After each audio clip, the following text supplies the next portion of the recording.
तर अमोल कोल्हेंकडे बोलण्याची कला म्हणून खोटी गोष्ट खरी करून सांगतात असं शिवाजीराव वढराव पाटील यांनी म्हटलंय। संसदरत्न पुरस्कार मिळाला असं म्हणता पण काम करत नाही असं देखील शिवाजीराव वढराव पाटलांनी म्हणत अमोल कोल्हेंवरती टीका केली आहे।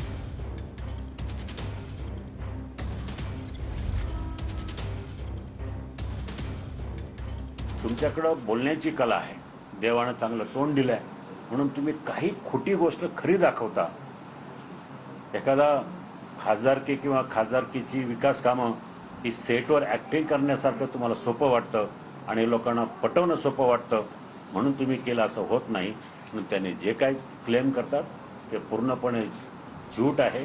मी सगळे कागदपत्र माझ्याकडे त्या संबंधित उपलब्ध आहे। कसं आहे, कोल्हे हा मीडियातला माणूस आहे, हा नाटकातला माणूस आहे। एक खोटा प्रचार केला जातो की मला संसदरत्न पुरस्कार मिळाला, संसदरत्न पुरस्कार मिळाला। ठीक आहे ना, संसदरत्न पुरस्कार मिळाला म्हणून मतदारसंघाची कामं होतात का?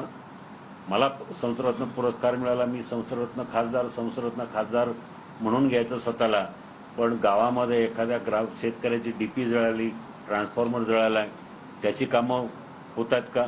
कुणाला कामं पाहिजे ती होत आहेत का? नाही, कारण तुम्ही मतदारसंघामध्ये उपलब्ध नाही। आदरणीय मुख्यमंत्र्यांनी मला वारंवार सांगत राहिले की तुम्ही मतदारसंघामध्ये लोकांमध्ये राहा, तुम्हाला तुमच्या कार्याची पोचपावती मिळेल, असं अनेक वेळा त्यांनी सांगितलं।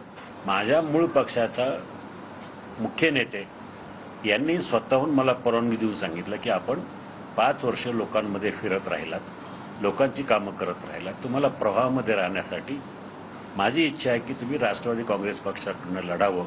ही जागा आपल्याकडे आली असती तर प्रश्नच नसता, पण ही जागा आपल्याकडे नसल्यामुळं तुम्ही तिकडे जाऊन लढावं ही माझी इच्छा आहे।